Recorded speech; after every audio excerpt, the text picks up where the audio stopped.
আপনারা সবাই মিলে ঐক্যবদ্ধভাবে এই নাই রাজ্যে একটা ধাক্কা মুখ্যমন্ত্রীকে এই উপনির্বাচনে দিন, যাতে আমি ডক্টর সুকান্ত মজুমদার সহ আমরা সবাই নরেন্দ্র মোদীজির আশীর্বাদ ধন্য একটি সরকার 2026-এ তৈরি করতে পারি। আমার বক্তব্য শেষ। আমি একটা পয়েন্ট আপনাদের বলবো, সেটা হলো আজকে একটা ঐতিহাসিক রায় হয়েছে ওবিসি সংরক্ষণ নিয়ে। 76টা মুসলিম জনগোষ্ঠীকে অবৈধভাবে মমতা ব্যানার্জির সরকার হিন্দু ওবিসিদেরকে বঞ্চিত করে রিজার্ভেশন দিতে গেছিল। হাইকোর্ট আজকে স্টে লাগিয়েছে, আমি এটাকে ওয়েলকাম করছি। এবং আমার যে এই উদ্দেশ্য বলা, আজকে কোর্ট যখন হিয়ারিং হয়, ফাইনাল হিয়ারিং ইন্টারিম অর্ডারের, তখন এজি মাননীয় কিশোর দত্ত হাউসে কোর্টে বলেছেন সকলের সামনে যে বিরোধী দল যখন বিধানসভায় মুখ্যমন্ত্রী ওবিসি কমিশনের রিপোর্ট পেশ করেছেন, আলোচনাতে কোনো আপত্তি করেনি। আমরা এটাকে সম্পূর্ণ মিথ্যা বলে বলছি, কারণ বিধানসভাতে মুখ্যমন্ত্রী গত 10 তারিখে কার্যত চোরের মতো লে করে দিয়ে চলে গেছেন বিধানসভা থেকে, কোনো ডিসকাশনের স্কোপ দেননি। আমরা সেদিনও প্রতিবাদ করেছি এবং আমি এই চিঠিটা আপনাদেরকে ছবি করতে বলছি। এই চিঠিটাতে লিডার অব অপোজিশন 11/6/2025 তিনি 319-এ ডিসকাশন দাবি করেছেন। যেহেতু আমাদের সেখানে বলার সুযোগ দেয়নি, আর মুখ্যমন্ত্রী যে লে করেছেন ডিসকাশন হয়নি, এটা হচ্ছে বিধানসভার প্রসিডিংসও আমি তুলে নিয়েছিলাম। কিশোর দত্ত যে কাজটি করেছেন আজকে কোর্টে, আমি আমার লয়ারকে ভোকালতনামা দিয়ে কলকাতা থেকে বেরিয়েছি। আমি এই কেসে পার্টি হব এবং কিশোর দত্তের অ্যাডভোকেট লাইসেন্স কেন বাতিল করা হবে না, তার জন্য আমি এই আদালতে যাব। কত বড় মিথ্যা দেখুন।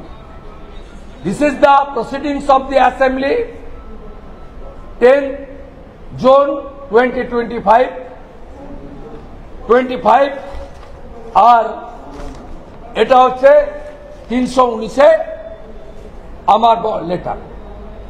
এরা এত মিথ্যা কথা বলে সংবিধানের বড় পিলার জুডিশিয়ারিতেও অন ক্যামেরা সমস্ত পক্ষের আইনজীবীদের সামনেও মিথ্যা কথা বলেছে।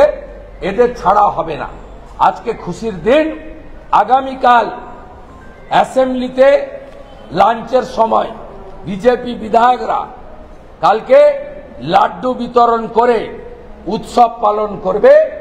ওবিসি, হিন্দু, মাহিষ্য, তিলি, তেলি, কুর্মী, ঘোষ, কুম্ভকার, স্বর্ণকার, মালাকার, নাপিত, কামার, কুমোর, এদের অধিকার লড়াইতে ভারতীয় জনতা পার্টি অঙ্গীকারবদ্ধ। প্রদেশ বিজেপি ওবিসি মোর্চা কাল বেলা 12টা থেকে 5টা সল্টলেকে অবস্থান করছে। সেখানে ডক্টর মজুমদারও যাবেন, আমিও যাব। যত করবি চালাকি তত বুঝবি জ্বালাকি।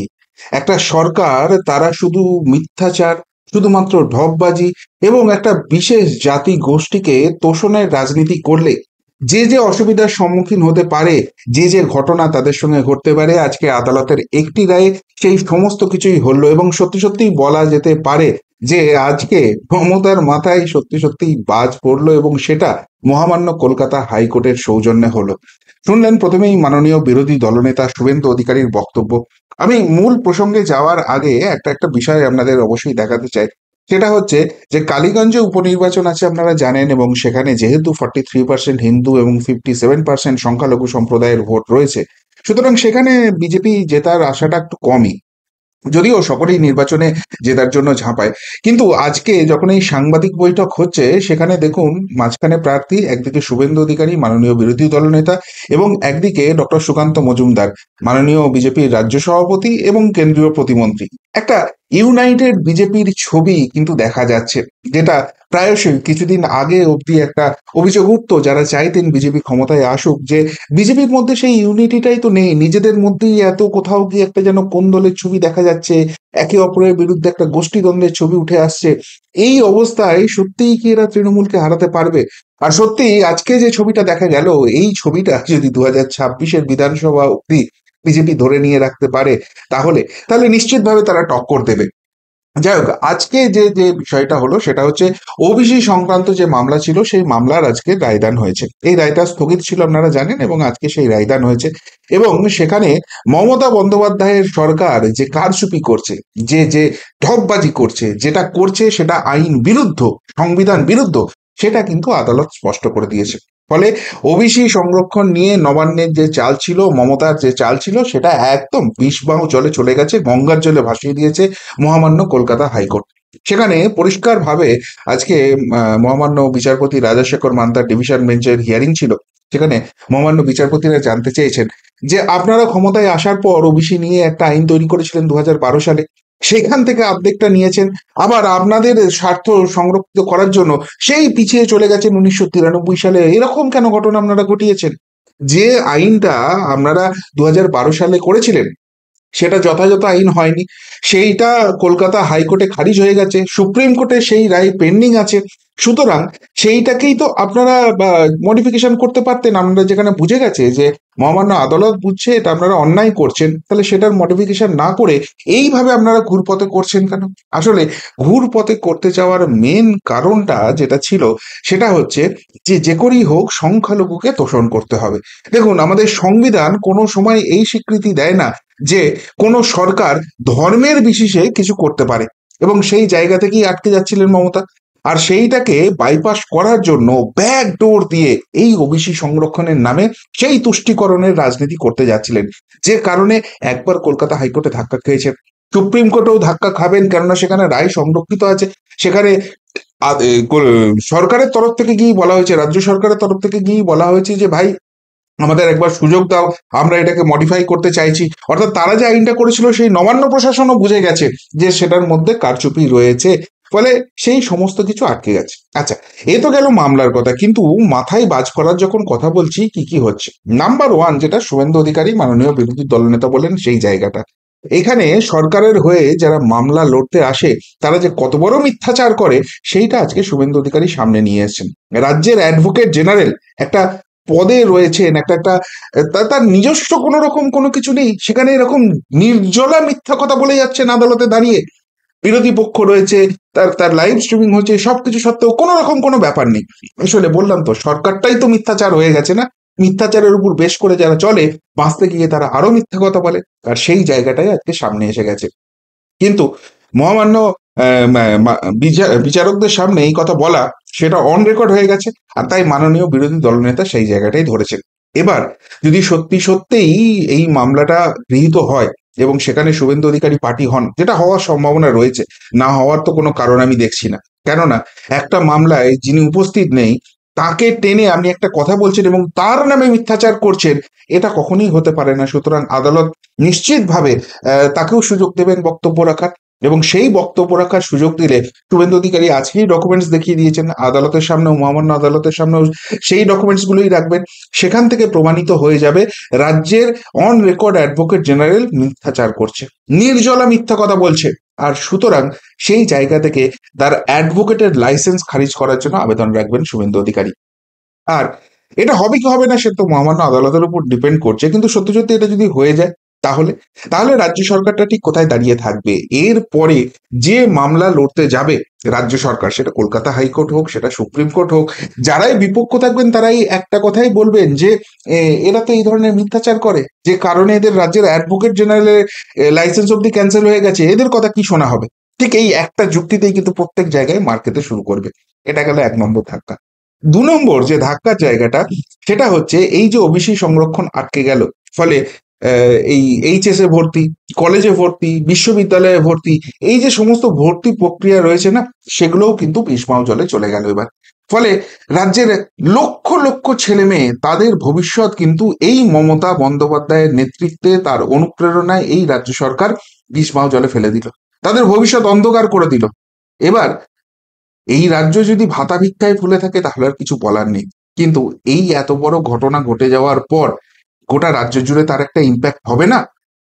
যে এই সরকার থাকা মানে আমাদের যারা সন্তান সন্ততি রয়েছে, যাদের জন্য আমরা আমাদের জীবনের সমস্ত কিছু করি, তাদের ভবিষ্যৎ এরা অন্ধকারে ফেলে দিচ্ছে, এই সরকারকে কি আর বিশ্বাস করা যায়? এবং এটা যদি হয় সেখানে ধর্ম, জাত, পাত এগুলো কোনো কিচ্ছু আসবে না। সাধারণ মানুষ যাদের শুভবুদ্ধি রয়েছে তারা প্রত্যেকে এই সরকারকে এই মুহূর্ত থেকে রিজেক্ট করতে শুরু করবে, এবং ডেফিনেটলি ডেফিনেটলি এই সরকার 26-এর পরে থাকলে এই গন্ডগোল আরো প্রকট হবে। সুতরাং এদের বিসর্জনের বাজনা বাজাতে হবে, এটা সাধারণ মানুষ বলতে শুরু করবে। এটা গেল 2 নম্বর ধাক্কা। 3 নম্বর ধাক্কা যেটা, সেটা আরো মারাত্মক হতে চলেছে। সেটা হচ্ছে, আপনারা জানেন 26,000 চাকরি চলে গেছে, এবং মহামান্য সুপ্রিম কোর্টের নির্দেশে প্রথমে মহামান্য হাইকোর্টেও সেই নির্দেশ ছিল, এবং তারপর সুপ্রিম কোর্টের নির্দেশ এসেছে যে এই প্যানেল পুরোপুরি ক্যান্সেল হয়ে গেছে। সুতরাং এই প্যানেলের একটা রিপ্লেসমেন্ট করতে হবে এবং নতুন করে রিক্রুটমেন্ট করতে হবে। সেখানে রাজ্য সরকার বলছে যে তারা সুপ্রিম কোর্টের নির্দেশ মেনে এই সমস্ত কিছু প্রক্রিয়া শুরু করেছে বটে, কিন্তু তারা একটা চেষ্টা করছে যে সুপ্রিম কোর্টকে বুঝিয়ে এই জায়গা থেকে যাতে এরকম কোনো কিছু না হয়, যারা যোগ্য তাদের চাকরিটা থাকে। কিন্তু সেই যোগ্য অযোগ্যটা বিচার করবে কি করে? যোগ্য অযোগ্য বিচার করার একমাত্র জায়গা ওএমআর শিট। সেই ওএমআর শিট যদি সামনে আসে, তোলামুলিরা কিভাবে টাকা তুলেছে সমস্তটা ফাঁস হয়ে যাবে, এবং একের পর এক রাঘব বোয়াল জেলে যাবে। সুতরাং ওই জায়গাটায় যাবে না, এগুলো ঢপবাজি করছে। তো যাই হোক, সেই রিক্রুটমেন্ট প্রসেস কিন্তু সুপ্রিম কোর্টের নির্দেশে শেষ করতে হবে 31 ডিসেম্বরের মধ্যে। তো এখন যদি ওবিসি সংরক্ষণ নিয়ে এরকম গ্যারাকল আবার হয়ে যায়, তাহলে কি সেই নিয়োগ প্রক্রিয়া, মানে শুধু 26,000 ছাড়ুন কেন, রাজ্যের সমস্ত রকমের সমস্ত নিয়োগ প্রক্রিয়া কিন্তু স্তব্ধ হয়ে যাবে। এই রাজ্যের যারা যুবক যুবতী রয়েছেন, বেকার যারা রয়েছেন, তাদের ভবিষ্যৎও কিন্তু অন্ধকার হয়ে যাবে। এবং সেই জায়গা থেকে এই যে যুব সমাজের ভোট, তাদের পরিবারের ভোট, এটা কি আর মমতা বন্দ্যোপাধ্যায়ের ট্রাস্ট পাবে? মমতা বন্দ্যোপাধ্যায়কে কি এরা কোনো মতে সমর্থন করবে? এরা থাকা গত 14 বছরে কি অবস্থা হয়ে গেছে সেটা তো দেখে নিয়েছে। 2021-এর প্রচারে গিয়ে মমতা ব্যানার্জি বুক বাজিয়ে বলেছিলেন না যে আমাকে আরেকবার ক্ষমতায় আনুন, আমি তাহলে ডবল ডবল চাকরি দেবো, ডবল ডবল বেতন দেবো। ডবল ডবল চাকরি অনেক দূরের কথা, এই মমতা বন্দ্যোপাধ্যায় ক্ষমতায় থাকলে, এই তৃণমূল সরকার ক্ষমতায় থাকলে আপনার পাওয়া সরকারি চাকরিটাও চলে যাবে যদি আপনি দোষ নাও করে থাকেন, এবং আপনাকে সুদ সমেত বেতন ফেরত দিতে হবে। এটা তো দিনের আলোর মতো স্পষ্ট হয়ে গেছে। সুতরাং এদেরকে কিন্তু আর শিক্ষিত সমাজ কিছুতেই অ্যাকসেপ্ট করবে না, তারা কিন্তু রিজেক্ট করবে। সুতরাং সেটাও কিন্তু একটা বড় ধাক্কা হতে চলেছে, সমস্ত রকম নিয়োগ প্রক্রিয়ায় একটা বড় রকমের ধাক্কা আসতে চলেছে। এবং 4 নম্বর, যেটা সব থেকে গুরুত্বপূর্ণ, সেটা হচ্ছে মমতা বন্দ্যোপাধ্যায় সবসময়ই চেষ্টা করেন একটা বিশেষ সম্প্রদায়কে তুষ্ট করে চলতে, তুষ্টিকরণের রাজনীতি, যেটা বিজেপি অভিযোগ করে, এবং সেই জন্য তাদের ধর্মীয় মঞ্চে গিয়ে হিন্দু ধর্মকে গন্দা ধর্ম, অর্থাৎ নোংরা ধর্ম বলেন বলে তার বিরুদ্ধে অভিযোগ ওঠে। তিনি ভরা বিধানসভায় দাঁড়িয়ে মহাকুম্ভকে, অমৃত কুম্ভকে মৃত্যু কুম্ভ বলেন, সেই অভিযোগ তার বিরুদ্ধে ওঠে, এবং একাধিক অভিযোগ উঠেছে। কিন্তু সেই যাদের স্বার্থ রক্ষা তিনি করতে যাচ্ছেন, যাদেরকে ঘুর পথে ব্যাকডোর দিয়ে তিনি এইসব সুযোগ সুবিধা পাইয়ে দেওয়ার চেষ্টা করছেন, সেটা যে তিনি অনৈতিক কাজ করছেন এবং তার দ্বারা সম্ভব হবে না। তিনি কারচুপি করতে পারেন, তার সরকার এইরকম গুপিবাজি করতে পারে, কিন্তু দেশে এখনো আইন আদালত আছে, এবং সেই আইন আদালতের চোখে এই ধরনের বেনিয়ম হলে, এই ধরনের অনৈতিক কাজ হলে সেগুলো আটকে যাবে। সুতরাং ওই বিশেষ সম্প্রদায়ের স্বার্থ রক্ষা করা ভোটের রাজনীতির জন্য মমতা বন্দ্যোপাধ্যায়ের পক্ষে সম্ভব নয়, সেটা কিন্তু আবারও প্রমাণ হয়ে গেল। এবং যদি এটা প্রমাণ হয়েই যায়, ওই বিশেষ সম্প্রদায় তো এদের দলটাকে সমর্থন করে একটাই কারণে, যে আমরা থাকবো, কিছু অন্যায় সুযোগ সুবিধা পাবো। কিন্তু এখন প্রমাণ হয়ে যাচ্ছে সেই অন্যায় সুযোগ সুবিধা মমতা সরকার তৈরি করে দিলেও আদালত সেটাকে খারিজ করে দেবে। তাহলে ওই বিশেষ সম্প্রদায়ের সমর্থনটা পূর্ণ মাত্রায় আর এরা পাবে? এই প্রশ্নটাও কিন্তু উঠে যাচ্ছে। আর সেখানে যদি স্প্লিট আসে, এই সরকার যাবেই। কেননা এদের ভোটের অঙ্ক হচ্ছে ওদের ওই 30% ভোট নাও, লক্ষ্মীর ভান্ডার করে 10-12% মহিলা ভোট নাও, আর এদিক ওদিক ম্যানেজ করে আরো 4% ভোটের ব্যবস্থা করো, 46-47%-এ পৌঁছে যাও, খুব অল্প ব্যবধানে হলেও আসনগুলো যেত। কিন্তু এই সমস্ত কিছু ইকুয়েশন তো গঙ্গায় ভেসে যাচ্ছে শুধুমাত্র এই ওবিসি রায়ের জন্য। ফলে মমতা সরকার যে আজকের পর আতান্তরে পড়লো, এবং সেই আতান্তরে পড়াটা এখানেই শেষ নয়, এর বৃহত্তর ইম্প্যাক্ট আগামী দিনে হতে চলেছে। সেটা শুভেন্দু অধিকারী একদিকে যেরকম করবেন, তার পাশাপাশি সামগ্রিকভাবে রাজ্যের মানুষও এটা নিয়ে নতুন করে ভাবতে বাধ্য হবেন, এবং তাদের রাজনৈতিক ভাবনা চিন্তার যে বড় বদল আসবে সেই ইঙ্গিত কিন্তু আজকেই স্পষ্ট হয়ে যাচ্ছে। আর তাই অতি চালাকি করতে গিয়ে ওই গলায় কি একটা জড়িয়ে যায় না, সেটাই বোধহয় এবার মমতা প্রশাসনের গলায় একদম সুন্দরভাবে জড়িয়ে গেল। কি বলবেন এই ওবিসি রায় নিয়ে? আজকে মহামান্য কলকাতা হাইকোর্ট যে রায় দিল, এবং তারপর শুভেন্দু অধিকারী আরো বড় যে বিস্ফোরণটা ঘটালেন সেই নিয়ে যদি কিছু বলার থাকে অবশ্যই কমেন্ট বক্সে কমেন্ট করে জানাবেন। এখনকার মতো এখানেই শেষ করলাম, ফেরত আসছি নতুন প্রতিবেদন নিয়ে খুব তাড়াতাড়ি। ভালো থাকবেন, সাথে থাকবেন, পাশে থাকবেন। নমস্কার।